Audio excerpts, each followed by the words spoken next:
လာပါထက် is journey နေပြီးပြန်နေကြိုဆိုလိုက်ပါတယ်ဒါပေမဲ့ဒီဗီဒီယိုကတော့ထက် is creator hub မှာတင်မှာဖြစ်ပါတယ်ထက်အခုပြောရရင်ထက်ရဲ့နောက်ထပ်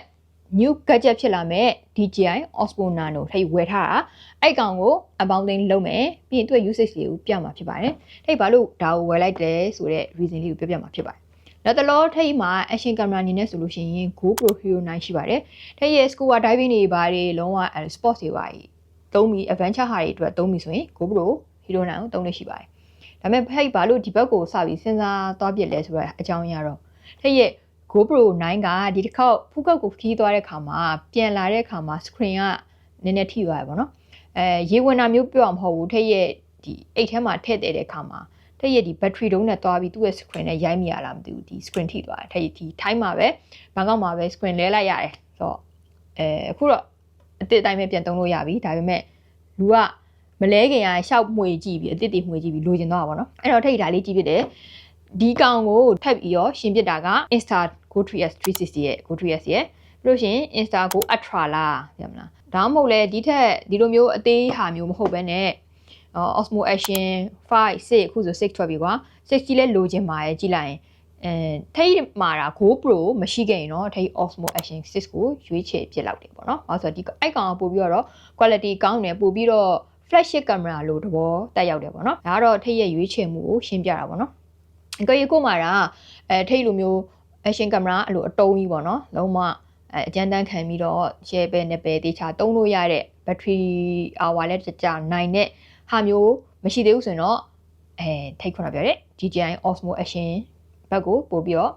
recommend ပေးတယ် GoPro ကလည်းအခုလောလောဆယ်13 ထိပဲတော့ထွက်သေးတယ်ဒါပေမဲ့အဲ့13 ထိပဲဆိုလို့ရှိရင်တော့သူကအခုအစ်စ်ထွက်လာတဲ့DJI တို့ Insta တို့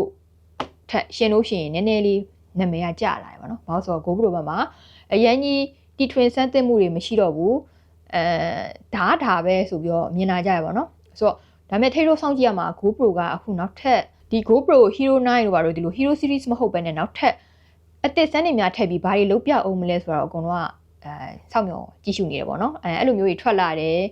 တေချာလေးကောင်းလာတယ်ဆိုတော့ okay GoPro ဟာရဆက်ကောင်းတယ်ဘာလို့ဆိုထိတ်တော့ဒါများတော့ပြန် GoPro ဒီနှစ်ပေါင်းအကြာကြီးကိုသူဈေးကွက်ကိုကင်ထားနိုင်တယ်သူတို့ကရင်စပြီးထုတ်ထားဖြစ်တဲ့အတွက်ပြောရင်သူ့အတွက် accessories တွေကအရင်ပေါ်တယ်အရန်လဲပေါ်တယ်လူတိုင်းမှာလည်းရှိပြီးသားတော်တော်များများနဲ့လည်းတွဲသုံးလို့ကောင်းတယ်ပေါ့နော်အဲ့တော့အဲ့ကောင်တော့အရင်ဆုံးရွေးချယ်ဖို့ကြီးကြတယ်ဒါပေမဲ့လက်တလောမှာဒီကောင်တွေကနာမည်ပူရလာတယ်ပေါ့နော်လက်တလောချီနေရဆိုတော့ဒီထပ်ပြီးတော့ထိတ် Nano ဝယ်လိုက်ရတဲ့အကြောင်းရင်းက GoPro ကနေ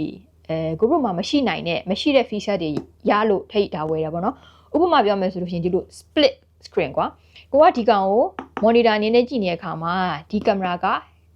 ကြိုက်တဲ့နေရာနေပြန်ရိုက်လို့ရတယ်အဲ့လိုမျိုးဟာတော်တော်လေးအဆင်ပြေတယ်ထားပါတော့ဘယ်လို shot စီရဲဆိုရင်ကိုကဒီကောင်ကိုအပေါ်မှာတက်ထားတယ်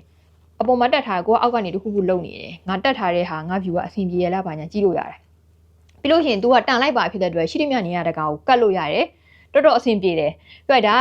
တော်ယုံအဲ့လို Osmo Action လို့ GoPro series Hero series တွေမှာမရနိုင်တဲ့ function မျိုးတွေရတယ်ပေါ့နော်အဲ့လိုမျိုးတေးတယ်ပေါ့ပါတယ် portable ဖြစ်တဲ့တဲရလွယ်တယ်ဒါပေမဲ့သူ့ရဲ့ downside ကဘာလဲဆိုလို့ရှိရင်သူ့ရဲ့ downside က battery ကိုထားပါတော့ 4K ကို60 frame per second နဲ့တောက်လျှောက်ရိုက်မယ်ဆိုလို့ရှိရင် overheating တွေဖြစ်လာတဲ့မျိုးတွေရှိတယ်ပေါ့နော်ဒါတူပဲမဟုတ်ဘူး Insta မှာလည်းရှိတယ် Insta Go Ultra သုံးတဲ့လူတွေလည်းပြောကြရပေါ့နော်အဲ့လိုရိုင်း overheat စက်ကြီးကပူလာရပါရှိရလို့ပြောတယ်ဒါပေမဲ့ထိတ်တော့တောက်လျှောက်ကြီးအဲ့လိုမျိုးတနိုင်လောက်ကြီးပြစ်ထားမျိုးမရရင်တော့ဘာမှမဖြစ်ဘူးလေအဆင်ပြေဆိုတော့မစိုးဘူးဒါရေဆိုခံနိုင်လဲလို့ပဲဒီကောင်ပဲဒီအပေါ်ကကင်မရာ unit ပဲရေဆိုခံတယ်ဒီအောက်ကဟာကရေဆိုမခံဘူးပေါ့နော်အဲ့ဒီခုသိရမယ်ဆိုတော့ကိုတော့ unboxing စမယ် unboxing လုပ်ပါမယ်ဒီမှာတော့ unboxing မလုပ်ခင်တော့2468ပစ္စည်း8ခုပါလို့ရေးထားတယ်ပြောရရင်ထည့်ရဝယ်ထားတာဒီ standard combo ဖြစ်ပါတယ် 128GB ဖြစ်ပါတယ်သူကဒီ inside နဲ့ကွာတာကသူ့မှာ built in memory ပါတယ်ပေါ့နော် 128GB ဝယ်လို့ရတယ် 64GB လည်းဝယ်လို့ရတယ်ထည့်ရတော့128ဝယ်ထားတယ် built in ပါတယ်ပြီးတော့မှကောက်ကို SD card ထပ်ပြီးတော့စိုက်ပြီးတော့လေသုံးလို့ရတယ်ပေါ့နော်ဟေးသူကဆက်ကလေးကိုအပြင်မှာထုတ်ထားတာအတွင်းထဲမှာလုံလုံုံရှိနေရမဟုတ်ဘူးဒီနံရံအပြင်မှာထားတာပဲโอ้ဒီမှာဒီနှစ်ခုလုံးဒီမှာကတ်ပေးထားတယ်ပြီးသွားရောအဲ့တော့ ကျန်တဲ့ဟာရသူ့ရဲ့ accessory တွေဖြစ်ပါတယ် standard combo ဆိုတော့တော်ရုံ usage တွေအတွက်ကိုအကုန်လုံးအဆင်ပြေမဲ့ accessory တွေဒါပါလာပြီပေါ့နော်နောက်တစ်ပါရှိလေးလဲကြည့်နေရတဲ့မှာတေးသေးလေးပါသေးရဲ့ဗာလေးလဲကြည့်မယ်နော်ဟောဘာမှမဟုတ်ဘူးထုတ်ကလေးပြီးတော့သူ့ရဲ့စာရွက်ပါမယ်ပြီးတော့သူ့ရဲ့စတစ်ကာပါတယ်ဒါပါပဲကြည့်အသေးလေးမှာဆိုတော့ဆက်ပြီးကြည့်မယ်ဒီဘူးထဲမှာ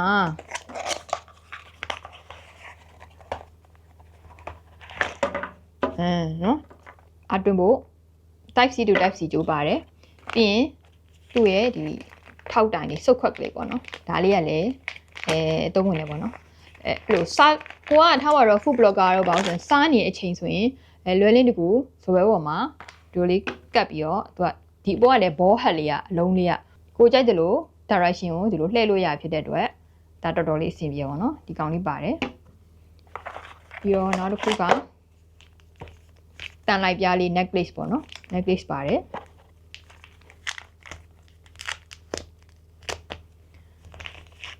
သူ့ရဲ့ဒီ necklace usage ကလည်းတော်တော်လေးမိုက်တယ်ပြောရင်ဒီနောက်ထပ်တစ်ခုထိကြိုက်တာဒီကောင်က POV shot တွေအတွက်အရန်ကောင်းတာပေါ့နော်ထိတို့ DJI နေအတွက်ဆိုရင်ခေါင်းမှာတက်လိုက်ရသိရမလားလို့ level မှာဆွဲလိုက်ရတယ်ဒီကောင်ကကျတော့ပေါ့ပရှိရပါတော့ level မှာလိုလေးဆွဲထားပြီးတော့ကတ်ကိုဒီကောင်ကိုအင်ကြီးရဲ့ထည့်လိုက်ရပေါ့ sorry ထည့်ရဲ့အထဲမှာဟိုထည့်ထားလို့မိုက်ဆိုတော့ဒီကိုအင်ကြီးရဲ့ဆွဲထားရပေါ့နော်ဒီမျိုးလေးဆွဲကြိုးဆွဲထားရုံပဲဆွဲကြိုးလေးကဒီတိုင်းပုံမှန်တိုင်းရှိနေမယ်သူ့မမြင်ရဘူးကွာအဲ့တော့ကိုကရိုက်တော့မယ်ဆိုမှဒီကောင်ကိုထိတ်တို့ကတ်လိုက်ရုံပဲပေါ့နော်ဒီလိုမျိုးကတ်ပြီး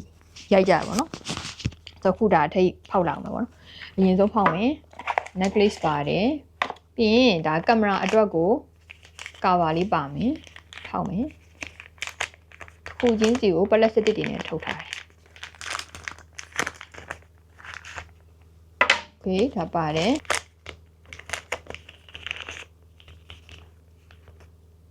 ဒါအဲ့လိုမျိုးရှာတို့ဟိုမှာတို့အင်ကြီးမှာတို့အဲ့လိုမျိုးလေးတက်ဖို့ညက်ကလေးပါတယ်ဆိုတော့သူ့ရဲ့ accessories ကဒါရဲ့ထိပ်ခုဆွဲထားတဲ့ necklace တွေပါမယ်ပေါ့နော် necklace ကရှိတယ်ခုဒီမှာဒါတော့ nano ဆိုပြီးတော့ကင်မရာလေးဖြစ်ပါမယ်ဒီနောက်မှာ nano ဆိုပြီးတော့ဒီနာအဖြူကွက်လေးပါတယ်အဲ့ဒါကိုထိပ်ခုမှတိတ်ထားမိတာတခြားလူမှရှိလားမသိဘူးဒီလောက်မယ်ဆိုတော့ဒီမှာ length ဆိုအုပ်ထားတယ်ခွာမယ်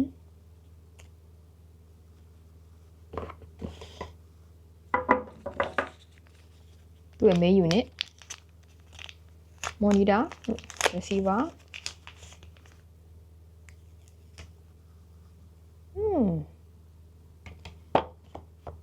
သူကရေးထားတယ် IPX4 တဲ့နော်သူကပြောရင် underwater တော့သုံးလို့မရဘူးဒါပေမဲ့ IPX4 splash resistant လောက်ပဲရတယ်ပေါ့နော်အဲတတိထားမယ်ရေထဲမြူသွားရအောင်ပေါ့နော်ဒီကောင်တစ်ခုကဒီလိုလွယ်လားပေါ့နော်ထိပ်ရဲ့ first time attachment ကိုကြည့်ပါတခုကမဝင်သေးဘူးဖြစ်နေဖြစ်တယ်ဟောဒီတိုင်းလေးတန်လိုက်လေးနဲ့ပဲကတ်သွားတာမဟုတ်ဘူးနည်းနည်းလေးတော့စိုက်ထည့်ရတယ်ပြန်ဖြုတ်မယ်ပြန်ဖြုတ်ဖို့ကဘေးကခလုံးတစ်ခုနှိပ်ဖြုတ်โอเคပြန်တက်โอเคပြောရင်ဘာနဲ့တူလဲဆိုတော့ထိပ်တို့ Osmo Pocket 3ရဲ့အောက်က battery အပူတက်ရတာနဲ့နည်းနည်းတူတယ်အဲ့လိုတောက်ချိန်နေလी drag ဆိုပြီးတော့လीစိုက်ထည့်ရတယ်โอเคပြန်ဖြုတ်ဆိုတော့ထိပ်ဒီကောင်ကိုကတ်ကြည့်အောင်Oh nice ဆိုတော့ဒီလိုမျိုးလေးပေါ့နော်နှစ်ဝေးရနှစ်ခုကတ်လို့ရတယ်နောက်တစ်ဒီလိုလည်းရတယ်ကမဲဒီလိုဆိုတော့ဒီလိုရတယ်သူက back မျက်နှာပြင်နှစ်ခုမှာတန်လိုက်ပါတော့အဲ့အရာလေးတော့တော်တော်မိုက်တယ်ပေါ့နော်ပြီးတော့များတော့အဖြစ်ဒီ runners တွေအပြေးသမားတွေဆိုင်ငယ်မောင်းတဲ့လူတွေသုံးတာကဒီကလစ်လေးပေါ့နော်ဒီကလစ်လေးအတွက်သူကဒီမှာခုနကလိုပဲချိတ်လိုက်တယ်ပြီးရင်ကိုယ့်ရဲ့ရှာတိုးအုပ်ထုပ်မှာဒီညှက်လေးနဲ့ညှက်ထားလိုက်တယ်ဒါပဲပြီးသွားပြီဆိုတော့အရန်သုံးလို့ကောင်းတယ်ပေါ့နော်ပြန်ဖြုတ်မယ်ဆိုလည်းလွယ်တယ်ခုနလိုပဲဘေးနာဘူးလေးနှစ်ခုခလုံးနှစ်ခု ညှစ်လိုက်လို့ရှင်ဒါဖြုတ်ရတာတန်လိုက်အတိုင်းလေးပဲလွတ်သွားပါတော့ဂျေကလေးဒါပါပဲတော့ကိုဟာကိုဒီမှာဒီကာဗာလေးတက်ထားလဲရတယ်ကာဗာတက်ထားရင်အတွင်းအထုပ်တွေခတ်သွားလားမသိဘူးเนาะစမ်းကြည့်မယ်ဒါကာဗာနဲ့စမ်းမယ်โอเคရပါပြီ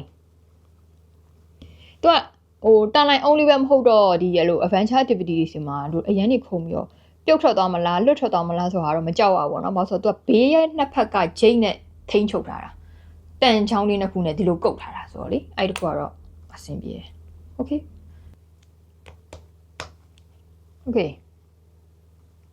ဒီလိုလေးပေါ့ဟင်းဆရာဒီလိုရိုက်ပါလားဒီလိုလေးဆိုတော့ဒီကောင်လေးကိုသူများတွေဘယ်လို use case တွေတုံးနေလဲဆိုတာတစ်ချက်ကြည့်ကြည့်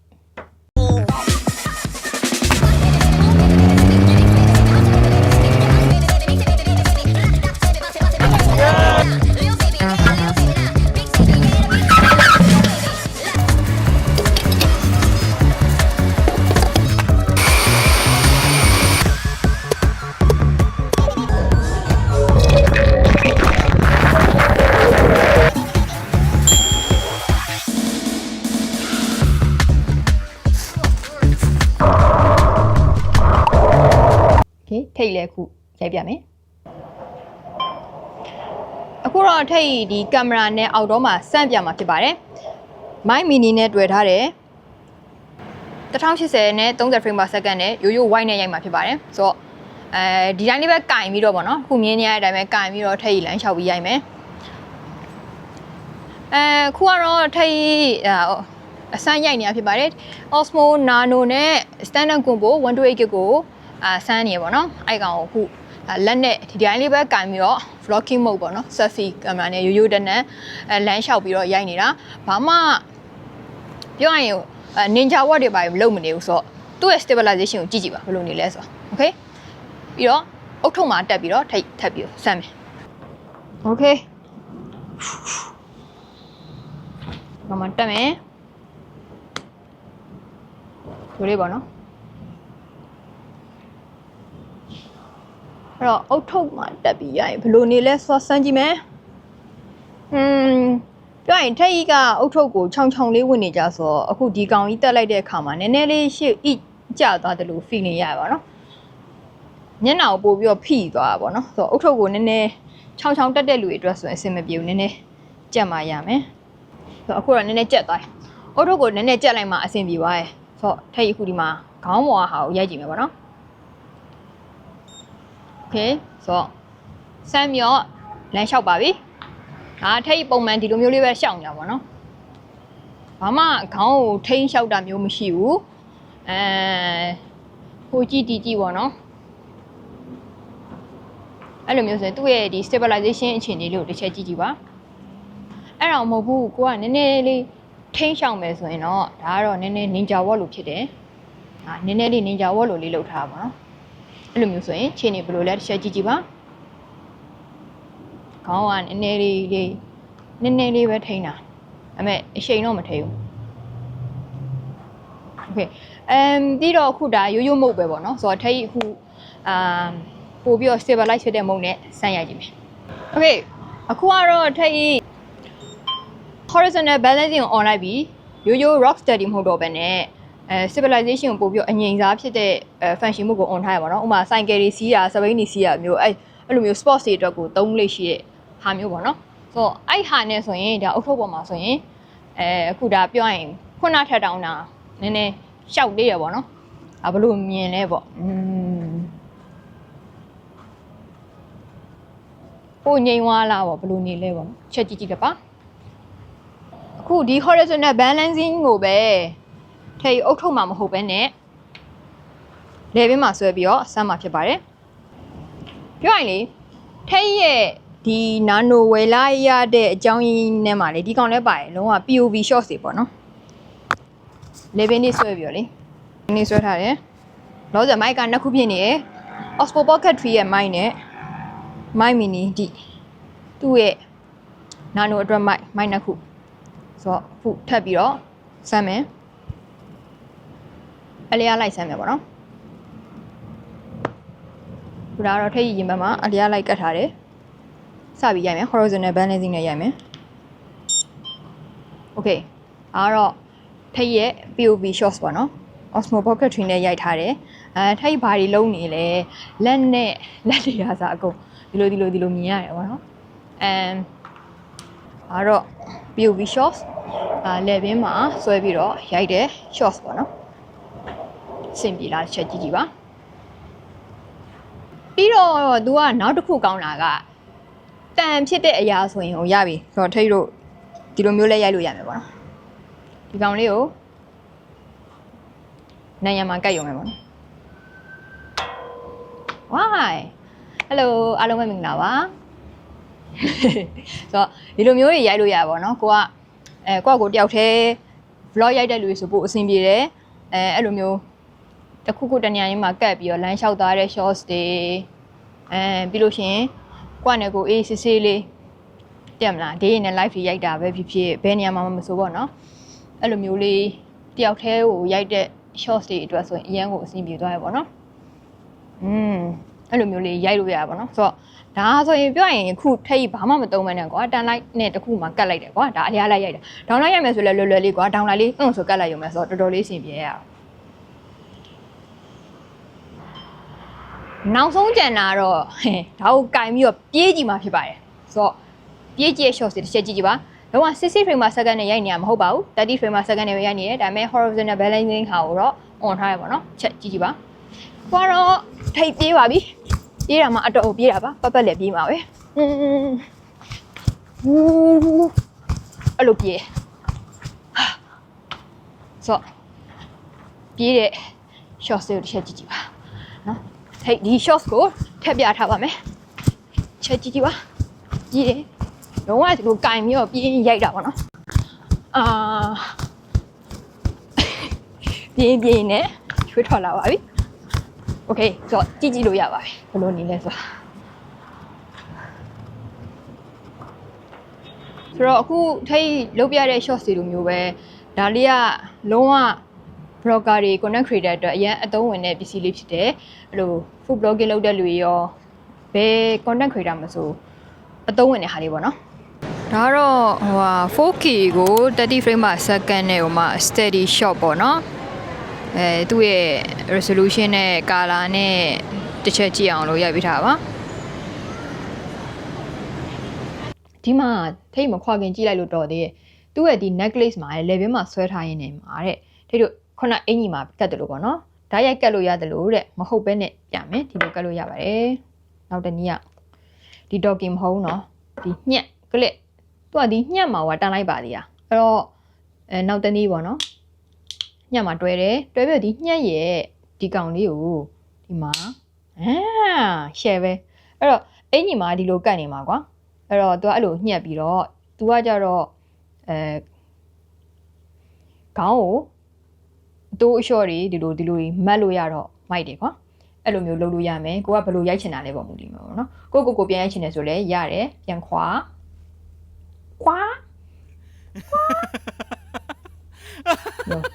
ခွာတန်းလိုက်ကအဲ့လောက်ကိုမြဲတာဟာတော်တော်မြဲတာဩโอเคခွာပြီးတော့ပြောင်းပြန်ဒီလိုကတ်လိုက်ရုံပဲโอเคဒီလိုဆွဲနေမှာဆိုတော့ကိုအပေါ်ပက်လက်ပြန်ရိုက်မယ်ဆိုရင်ဒီလိုရိုက်လို့ရတယ်ပေါ့နော်ဒီလိုမျိုးတွေပေါ့ပြီးတော့ထိတ် Insta 360ရဲ့ဒီ Go 3S ဆို Go Ultra တို့နဲ့ရှင်ပြီးတော့ဒီ Nano လေးကိုထပ်ပြီးရွေးလိုက်ရတဲ့အကြောင်းရင်းကထိတ်စီမှာ DJI series တွေသူ့ရဲ့ ecosystem တစ်ခုရှိနေလို့ပေါ့နော်ပြောရရင် Osmo Pocket 3သုံးတယ်သူနဲ့ပါလာတဲ့ Mic 2ရှိတယ်ပြီးရင် Mic Mini တွေဝယ်ထားတယ် Mic 3ရှိတယ်အဲ့လိုမျိုးပေါ့နော်ဆိုတော့ဒီလိုမျိုးသူ့မှာရှိပြီးသားဟာတွေနဲ့ကိုထိတ်ကဒီကောင်နဲ့ဆို Mic နဲ့တစ်ခါချိတ်ကုန်လို့ရတယ်ကွာဆိုတော့အရင်အဆင်ပြေရပေါ့နော် Insta မှာကျတော့အဲ့လို DJI နဲ့ချိတ်ဖို့ကအဆင်မပြေဘူးပေါ့နော်သူက road လို့ပါတော့ road တစ်ခုတည်းပဲလေအရောင်ရတယ်ထင်တယ်ထိတ်ကြည့်တော့ဆိုတော့အဲ့ကြောင့်မလို့လဲပါတယ် Okay ခုလောက်ဆိုရင်တော့ထိတ်ဗီဒီယိုကြည့်ပြီးတော့ဒီကိုက action camera တစ်ခုဝယ်မယ်လို့စဉ်းစားနေတဲ့လူတွေကိုကဘယ် brands ကိုရွေးရမလဲဘယ် model ကိုရွေးရမလဲဆိုတာစဉ်းစားပြီးတော့ကိုရွေးလို့ရသွားလိမ့်မယ်လို့ထင်ပါတယ်နောက်ထပ်ဗီဒီယိုတွေမှာလည်းထိတ်နေတဲ့ဒီ content creator တွေရဲ့ tips and tricks တွေဒီ content creator တရားလုပ်ဖို့ဒီ vlogger တွေတယောက်လုပ်ဖို့ဘ ဘာတွေလိုအပ်လဲနောက်ထပ်ထိတ်ကိုအခုအောက်မှာမေးထားတဲ့မေးခွန်းတွေအဲ့အရင်နဲ့ပတ်သက်ပြီးဗီဒီယိုတွေလည်းလုပ်ပေးပါဦးမယ်ဆိုတော့မေးခွန်းလေးတွေရှိရင်ဒီဟာနဲ့ပတ်သက်ပြီးပဲလည်းမဟုတ်ဘူးဘာအနေနေပေါ့နော်အဲ့လိုမျိုးထိတ်ကိုလုတ်ပေးစေခြင်းနဲ့မေးခွန်းတွေရှိရင်ရေးထားပေးခဲ့ပါထိတ်ဖတ်ပြီးတော့ဗီဒီယိုလုပ်ပြီးတော့ကြတော့ဗီဒီယိုတင်ပေးပါမယ်ဆိုတော့ဒီ channel ဒီထိတ် content creator တွေအတွက်အသုံးဝင်တဲ့ပစ္စည်းတွေနဲ့အမောင်းသိလုပ်တာတွေ review လုပ်ပေးတာတွေနဲ့ tips and tricks အကြောင်းတွေကိုအဓိကပြောပေးနေမယ့် channel ဖြစ်တာကြောင့်ကိုနဲ့ကိုက်ညီရဆိုလို့ရှိရင်ဒီလို information တွေ updates တွေကိုမလွတ်သွားအောင်လို့ဒီ channel ကို like and subscribe လေးလုပ်ထားပေးကြပါဆိုတော့ see you in next video bye bye